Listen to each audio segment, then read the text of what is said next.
A woman's taunts turned to terror when she realized the man she tormented wasn't who she thought he was. The first time it happened, Marcus thought it was a mistake.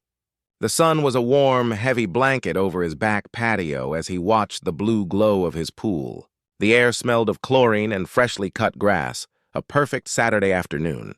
He was halfway through grilling a rack of ribs, the meat sizzling softly on the grate, when a figure emerged from the dense row of oleanders that separated his yard from his neighbor's. It was his neighbor, a woman in her late 50s named Carol. She was a woman who, in the year and a half he had lived there, had never once said hello. She wore a bright pink one-piece bathing suit and a floral swim cap. She stepped onto his patio, a forced smile on her face that didn't reach her eyes. "Oh, goodness," she said, her voice dripping with a saccharine sweetness that made Marcus's skin crawl. "I do hope you don't mind. The lock on our gate is broken, and the heat is just so dreadful today." Marcus, a man who believed in giving people the benefit of the doubt, simply nodded. "No problem at all, Carol." She didn't thank him. She walked past him as if he were part of the landscaping, her eyes scanning his yard with an air of subtle judgment. She was a woman who had a habit of leaving her trash cans in the middle of the sidewalk, a passive-aggressive way of blocking his morning jog. He'd seen her glare at his friends when they came over, her expression a mix of contempt and superiority. He'd always just ignored it, figuring it wasn't worth the hassle. Now, he was seeing her true colors. She went to the edge of the pool, her hand on her hip.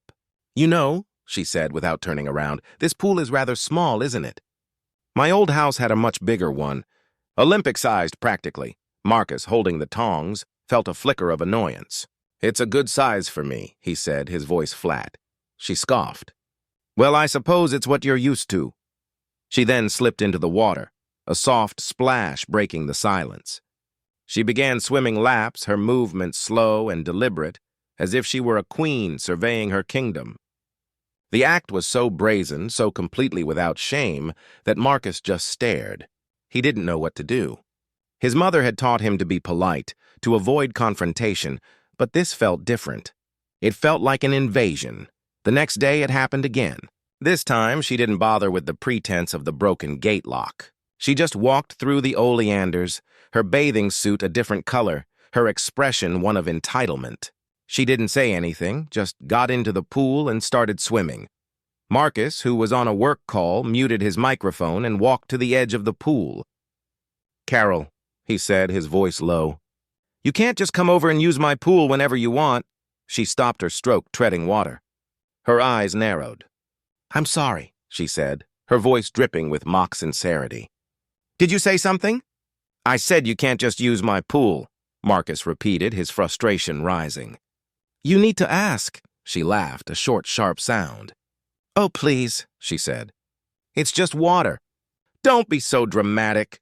She then swam to the other side of the pool as if the conversation was over. He stood there fuming as she continued her laps. He felt a helplessness he hadn't felt since he was a kid. This wasn't just about the pool. This was about respect. This was about a woman who saw him, a young black man who had worked his way up to a comfortable life, as someone she could walk all over. He could feel it in her every glance, every subtle dismissal. It was a silent, insidious form of racism, and it was gnawing at him. He decided to install a fence. He called a contractor, got a quote, and the work began a week later. The hammering and drilling was a constant soundtrack to his days, a physical barrier being erected to protect his space. He saw Carol watching from her window, a scowl on her face. He didn't care. The fence went up, a tall, solid wooden structure that was a fortress of his own making. He felt a sense of relief, a sense of ownership restored. He grilled steaks that night, a celebratory meal. He sat on his patio, watching the setting sun, feeling the quiet satisfaction of a battle won. The next morning, he woke up to a sound that made his blood run cold. It was the splashing of water. He ran to his back patio, his heart pounding in his chest. The fence was intact. The gate was locked. But there she was, in his pool, her head bobbing above the surface. She was swimming, her expression one of pure defiance. She had climbed over the fence. She had trespassed again, but this time with a clear and malicious intent. She wanted to prove a point. She wanted to show him that his boundaries didn't matter. He stood there, frozen, his mind racing. He could call the police, but what would he say? That his neighbor was swimming in his pool? They would probably tell him to handle it himself. He knew this. He had seen too many stories, too many headlines. A young black man calling the police on his older white neighbor. The narrative was already written in his mind, and it wasn't in his favor.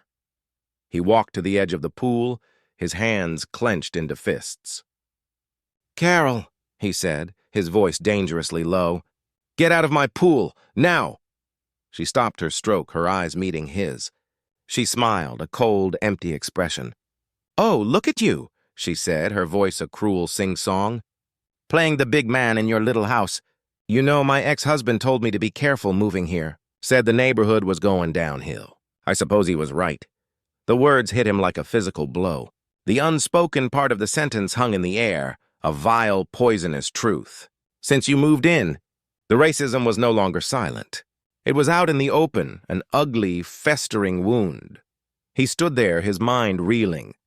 He had been so focused on the physical act of her trespassing, on the fence, on the pool. He hadn't considered the emotional and psychological warfare she was waging. This wasn't about a pool. This was about her trying to break him, to make him feel like an intruder in his own home. "Get out," he said, his voice a low growl. She laughed, the sound echoing in the stillness of the morning. "Or what?" she said, her eyes glinting with malice. "You'll call the cops? Go ahead. See what they say when a little boy cries to them about his pool. They'll tell you to act your age. They'll tell you to stop making a fuss. And then they'll leave, and I'll still be here. And you'll still be a failure?" The words were a direct hit. A part of him wanted to lash out, to scream, to shove her out of the water. But he knew that's what she wanted. She wanted him to lose control. She wanted to bait him into a situation where she could play the victim. He had to be smarter. He turned and walked away. He went inside, his hands shaking. He looked out the window and saw her still swimming, her body a triumph of defiance. She was a bully, a vile and hateful human being. He felt a rush of anger so potent it made him dizzy. He sat down on his couch, his mind a whirlwind of rage and helplessness. He was a successful architect, a homeowner, a man who had built a life he was proud of. But in this moment, in this house he had worked so hard for, he felt powerless.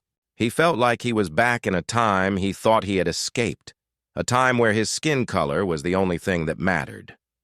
He closed his eyes, taking a slow, shaky breath. He had to think. He had to fight fire with something other than fire.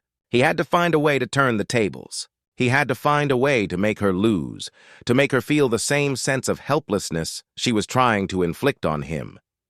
He sat there for a long time, the sound of her splashing in the pool, a metronome of his defeat. But then a new thought began to form, a memory. Something he had been taught by his mother, something his father had told him 1,000 times. The best revenge is not an act of violence, but an act of grace. The best revenge is living well. He walked to the kitchen, his steps slow and deliberate. He opened the pantry and looked at the shelves. He took out a bag of flour, a carton of eggs, and a bottle of vegetable oil. He was going to bake. He was going to bake his mother's special recipe for a lemon meringue pie. It was a dish that had a special meaning in his family. It was a recipe for peace, a dish of quiet triumph. As he began to mix the ingredients, the splashing outside continued. He could still hear her, still see her in his mind's eye. But as he worked, the rage began to recede, replaced by a quiet, focused determination. He was not going to give her the satisfaction of his anger. He was going to do something she would never expect, something that was so far outside of her understanding. It would confuse and enrage her more than any shouting match ever could. He finished the pie, the golden crust a work of art, the meringue a perfect cloud-like crown. He put it on a cooling rack and then, without a word, he went outside. She was still in the pool, her face a mask of smug satisfaction. He didn't say anything. He walked to the edge of the pool and set the pie down on the patio table. He then walked back inside, leaving her alone with her triumph and the silent, baffling presence of the beautiful, perfect pie. Based on the user's previous request and the ongoing story, I will now write part 2 of the 10-part dramatic story, following the established tone and narrative style. The pie sat on the patio table, a silent observer to the scene. For a long moment, Carol just floated, her head tilted, a look of utter confusion on her face. She stopped her languid treading, her movements ceasing as she stared at the perfectly formed golden-brown crust and the pristine, cloud-like peaks of the meringue. It was a bizarre, unexpected gesture. It was not a weapon, not a shout, not a call to the police. It was a dessert. She pushed herself to the side of the pool, her hand gripping the cool concrete. "What is that?" she called out, her voice stripped of its earlier bravado. She was no longer a conqueror, but a woman genuinely bewildered. Marcus, watching from inside through the sliding glass door, didn't answer. He was sitting at his kitchen counter, sipping from a mug of coffee he didn't really want, just watching. He had to suppress a small, triumphant smile. This was the first crack in her armor, the first sign that her smug sense of control was faltering. She pulled herself out of the pool, the water sheeting off her body. She walked toward the table, her steps hesitant. She circled the pie, her wet footprints dotting the stone. She reached out a hand, then pulled it back as if the pie might be a trap. She leaned closer, her nose twitching. The scent of lemon and toasted sugar was a stark contrast to the chlorine and sun-baked concrete. "Is this a joke?" she muttered to herself. "Is he trying to poison me?" The paranoia in her voice was audible even from inside. This was a woman who was used to dealing with people she could easily intimidate, people who would cower or lash out. She had no playbook for this. She stood there for another 10 minutes, a bizarre tableau of a dripping wet woman and a perfect lemon meringue pie.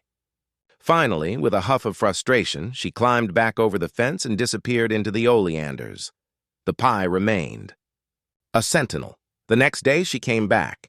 This time, she wasn't wearing a bathing suit. She was in a pair of gardening shorts and an old t-shirt, a look that was meant to convey casual indifference. She walked through the oleanders, her head held high. She saw the pie still sitting on the table, untouched. Marcus was working on his laptop on the patio, a new strategy. He was present. He was not cowering. He looked up from his screen as she approached. "Morning, Carol," he said, his voice as calm and friendly as if they were old friends meeting for coffee. She stopped. The pleasantness of his voice seemed to throw her off balance. "The pie," she said, her voice a little shaky. "What's the pie for?" Marcus took a slow sip of his coffee. "I just felt like baking," he said, and went back to typing. She stood there, staring at him. He could feel her trying to find the anger, the frustration, the weakness she was used to seeing. But there was nothing. He was just a man working on his computer on his patio. He was a man who had baked a pie for no reason at all. And it was driving her mad. "I don't appreciate you making fun of me," she said, the accusation a desperate lunge. He looked up from his screen, his expression one of feigned confusion. "Making fun of you? Carol, I baked a pie. I'm sitting on my own patio. What's wrong with that?" She scowled. She felt the power slipping away. She had expected a fight. She had expected to have to put him in his place. But he wasn't fighting. He was just existing. And his very existence, calm and unbothered, felt like a deliberate act of defiance. "You know what you're doing," she hissed. "You're trying to intimidate me." Marcus let out a soft, amused laugh. "I'm intimidating you with a pie? That's new." He gestured toward the pie. "Do you want a piece? It's pretty good." The offer, so simple and so genuine on the surface, felt like a slap in the face. It was the last thing she had expected. It was a complete dismantling of her entire worldview. She had come here expecting conflict, and she was being offered dessert. She stood there, her face a mask of furious perplexity. She looked at the pie, then at him, her mind racing. This wasn't about the pool anymore. It was about something deeper, something she couldn't grasp. His calm was her chaos. His peace was her war. She turned on her heel and walked away, her shoulders rigid. Marcus watched her go, a small sense of victory unfurling in his chest. He had not won a battle. He had simply refused to fight one. And in doing so, he had revealed her greatest weakness, her need for a conflict to feel powerful. As he went back to his work, he saw her through the window. She was standing by her own patio, staring at the empty space where his pool was, her hands on her hips, a picture of impotent fury. He picked up the pie and took a slice. It was perfect. The crust was flaky, the filling was tart, and the meringue was sweet. It was a quiet triumph. It was a declaration: I am here. I am not going anywhere. And you cannot break me. The next morning, when he went to get his mail, he found a package sitting on his porch. It was a box from a local bakery, a small cake with a note on top. The note was written in a cramped, angry scrawl. It read, "I bought this. It's better than yours. You don't know what you're doing." There was no name. Marcus looked at the cake. It was a simple chocolate cake with thick frosting. He smiled. She was trying to one-up him, to win a battle he wasn't fighting. She was trying to make his pie about competition, about superiority. But it wasn't. It was about peace. It was about his refusal to sink to her level. He took the cake inside and set it on the counter. He took out his phone and snapped a picture. He wasn't going to respond to her. He was going to let her bake in her own frustration. He was going to continue living his life, quietly, peacefully, beautifully. And then he heard it. The sound of water splashing. He looked out his window. She was back. But this time she wasn't in the pool. She was in his yard, standing by the fence, a small, worried expression on her face. She was holding something in her hand. Marcus, his heart pounding in his chest, realized what it was. It was a single wilted oleander branch. He had been so focused on the pie, on the war of attrition, he had missed the most important detail. She had been climbing over the oleanders for a week, and a week of her stomping through them had taken its toll. The branch she was holding was broken. The oleanders, which had been a barrier for so long, were now dying, and she was standing there, staring at the destruction she had caused, her face pale. She had done all of this, all for nothing. Her actions had consequences, real ones, and the consequences of her hatred were, quite literally, withering around her. Based on the user's previous request and the ongoing story, I will now write part 3 of the 10-part dramatic story, following the established tone and narrative style. The snapped branch in Carol's hand was a testament to her own destructive fury. She looked down at the pale, bruised wood and the wilting leaves, her face a mixture of shock and dawning horror. Her daily trampling through the bushes had not been a defiant victory. It had been a slow, methodical act of self-sabotage. The oleanders, which had once been a dense, living curtain, now had a ragged, broken-toothed look. Gaps were appearing, revealing more of his yard, more of his life. She dropped the branch as if it had burned her, stepping back from the fence. Her head turned toward her own manicured lawn, the perfect rose bushes, the pristine walkway. She had always prided herself on her yard, on the curb appeal of her property. It was her sanctuary, a reflection of her perceived superiority. But now, she saw the dying oleanders as a blight, a direct result of her own petty war.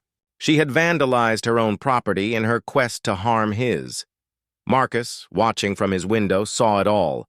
He had been so focused on the psychological game that he hadn't considered the physical toll her actions were taking on her own side of the fence. Her face was a study in profound, silent panic. The woman who had been so sure of herself, so full of contempt, was now a portrait of a person who had just realized she was standing in the middle of her own wreckage.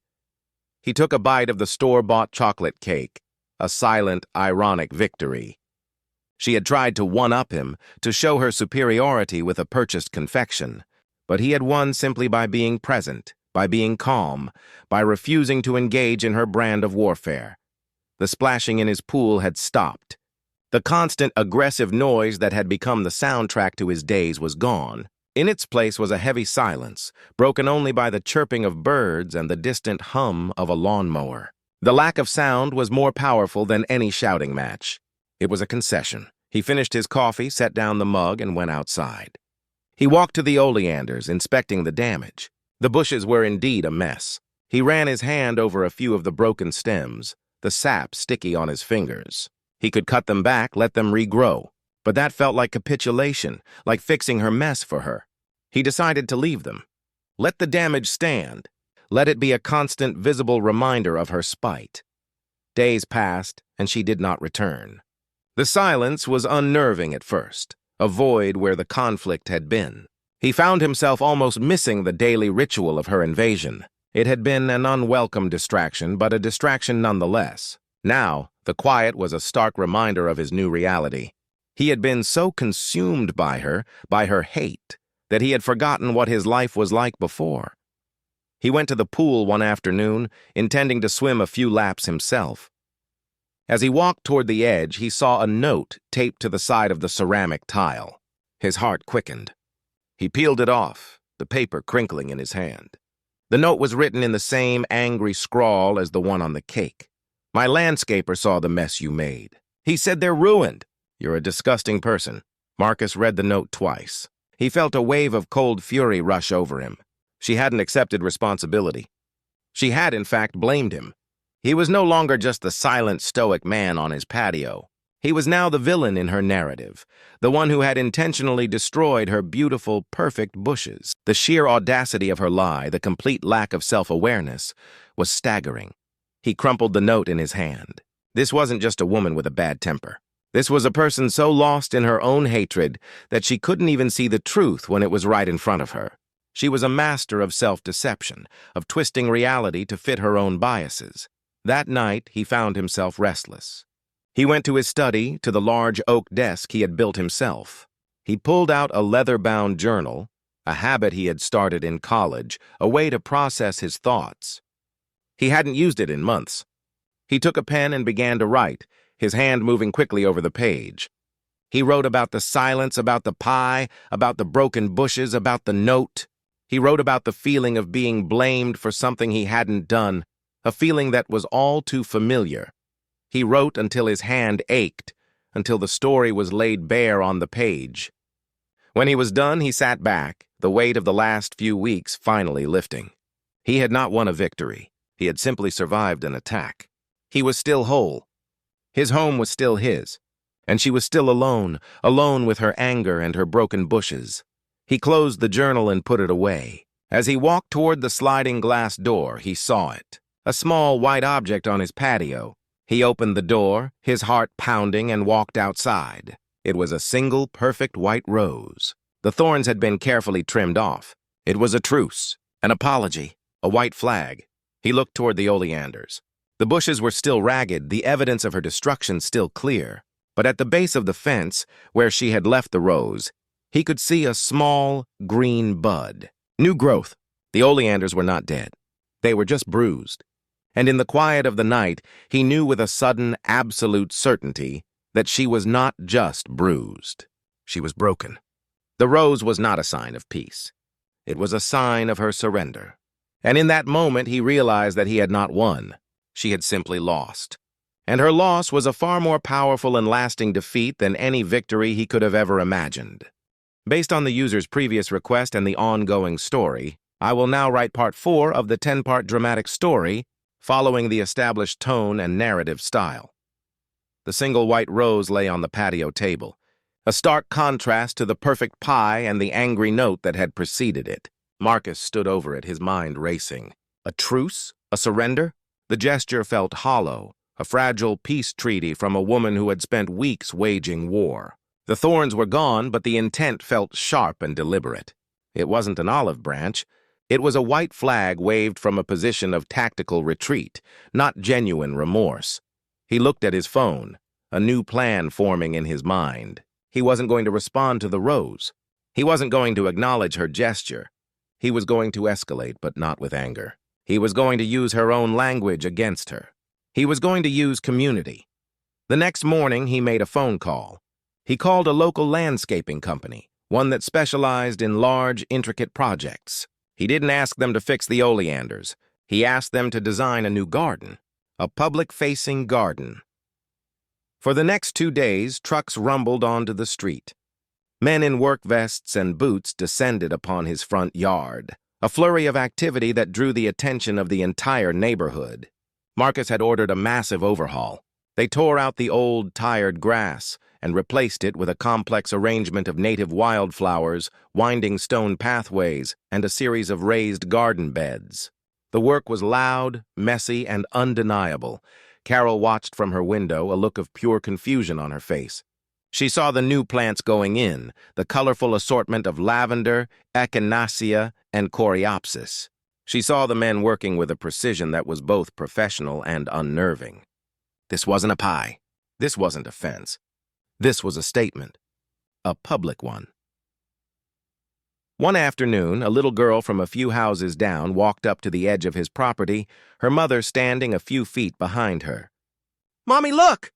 she said, her voice filled with wonder. "It's so pretty." Marcus smiled. That was the point.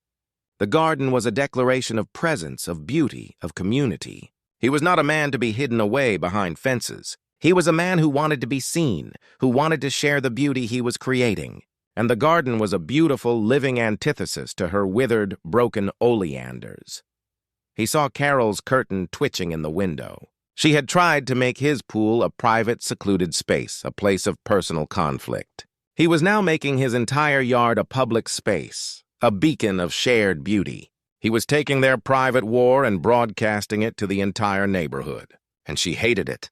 He could feel her hatred from across the street. The day the garden was finished, he threw a small party. He invited the little girl and her mother. He invited the older couple across the street who always waved to him on his morning jog. He even invited the mailman. He set up a table with lemonade and cookies. He stood there, in the middle of his new garden, surrounded by the gentle hum of conversation and laughter. Carol watched from her front door, a glass of iced tea in her hand, a scowl on her face. She was an outsider, standing alone in her perfect yard while the entire neighborhood celebrated in his. She was the one who was isolated, the one who was ostracized. She had tried to push him out, and in doing so, she had only succeeded in pushing herself away. One of the guests, an elderly woman named Martha, came over to him.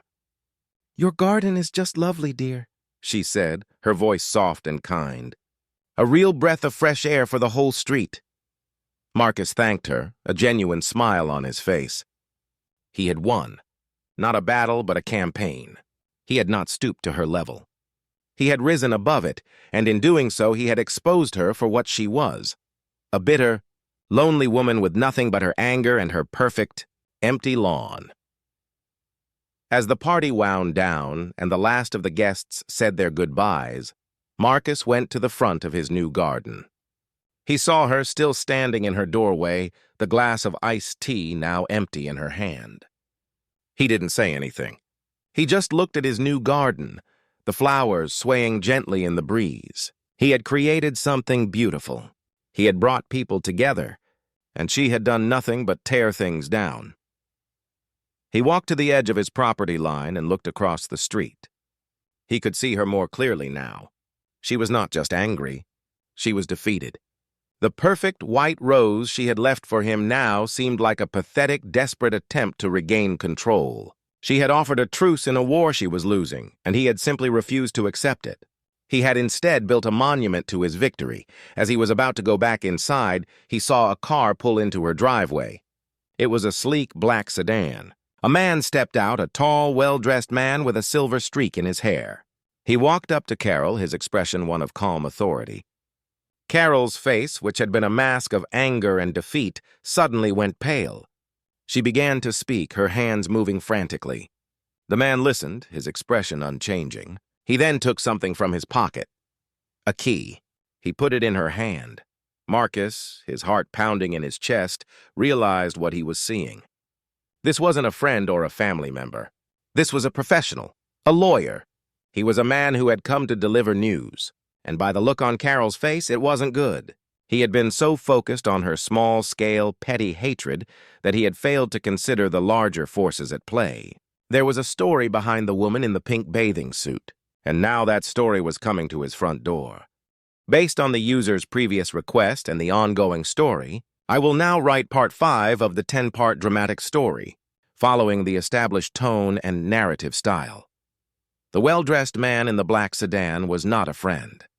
He was a harbinger. He spoke to Carol for a few moments, his face a mask of professional detachment.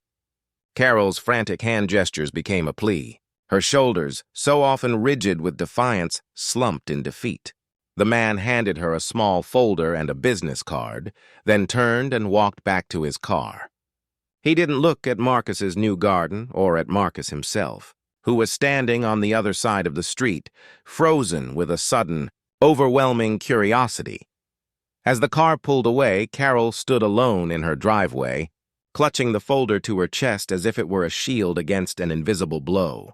Her eyes, filled with a mixture of disbelief and panic, darted toward Marcus. It wasn't the look of a person who had just lost a petty neighborhood squabble. It was the look of a person whose entire world had just collapsed. She went inside, slamming the front door behind her. Marcus stood there for a long time, the festive atmosphere of the garden party now a distant memory. He felt a strange mix of emotions, a flicker of triumphant vindication, a jolt of genuine concern, and a deep-seated apprehension. This wasn't about a pool or a garden anymore. It was about something real, something that had been simmering beneath the surface all along. The next day, the silence was back. But this time it was different. It was heavy, a palpable weight on the street. There was no gardening, no walking the dog. The curtains in Carol's house remained drawn. Marcus found himself checking on her house throughout the day, an involuntary habit of a man who had become accustomed to a war and now found himself in a void. The days stretched into a week. Marcus was at his desk working on a new architectural design when he heard a noise from her yard. It was the low rumble of a moving truck. He went to his window and saw two men in uniforms carrying a large armchair out of her front door. Then a coffee table. Then a box. She was moving. A small smile of triumph formed on his face, but it quickly faded. This wasn't a victory he had wanted. It was a victory by default, a consequence of something he didn't understand. The sight of her possessions being carried away, a quiet dismantling of a life, felt deeply unsettling. He saw her then, standing in the open doorway, her face pale and drawn. She was wearing a simple house dress and slippers. She looked older, smaller, a woman stripped of her defiant armor. She watched as her things were loaded onto the truck, her shoulders slumped, her gaze empty. As the truck pulled away with the last of her living room furniture, she saw him. He was standing in his window watching. Their eyes met across the street. There was no hatred in her gaze, no malice, no contempt. There was only a profound and heartbreaking exhaustion. The war was over, and she had lost everything. That night, as the sun began to set, he saw her again. She was sitting on the front steps of her house, a solitary figure in the fading light. She was holding a small photograph in her hands, her shoulders shaking with silent sobs. He felt a sudden, sharp pang of pity. All the anger, all the resentment he had felt for weeks evaporated in that single moment. He was no longer looking at a racist tormentor. He was looking at a human being in pain. He walked to his front door, opened it, and walked across the street. He didn't know what he was going to say. He only knew he couldn't stand by and watch her fall apart. He approached her slowly, his footsteps soft on the pavement. She didn't look up, her gaze fixed on the photo. He sat down on the step beside her, leaving a respectful distance between them. The air was cool, the street was quiet. He didn't say anything. He just sat there, a silent, comforting presence. After a long time, she finally spoke, her voice a raspy whisper. "They're taking the house," she said, her voice filled with a hollow emptiness. "The bank." It was all a lie. Marcus felt his heart sink. "What was?" She let out a shaky breath. "My ex-husband. The one with the Olympic-sized pool. He lost everything. He took out a second mortgage on this place to cover his debts. He told me he sold a portion of the company and everything was fine. He lied. He just left me to deal with the fallout." She finally looked at him, her eyes red-rimmed and full of shame. "I don't even own this house anymore. I haven't for a year." The words hit him like a physical blow. The racism, the pool invasions, the hatred. It wasn't about him at all. It was about her own profound, humiliating defeat. It was about a woman who had lost everything and had lashed out at the one person she saw as having it all, a person who looked like the man who had abandoned her. She was not a monster. She was just a broken woman, lashing out at the world that had stolen everything from her. She looked at him, her eyes pleading for a kind of understanding he didn't know if he could give. I saw your pool. I saw you grilling. I saw your friends. You built that. You earned that. And I had nothing. I was living in a beautiful cage, a beautiful lie. And I was so angry. I was so angry at you for having what I had lost. I was so angry at the world for taking everything from me. I'm sorry. The apology was raw, a desperate plea for a forgiveness she didn't believe she deserved. In that moment, Marcus understood. Her hatred wasn't a rejection of him. It was a cry for help.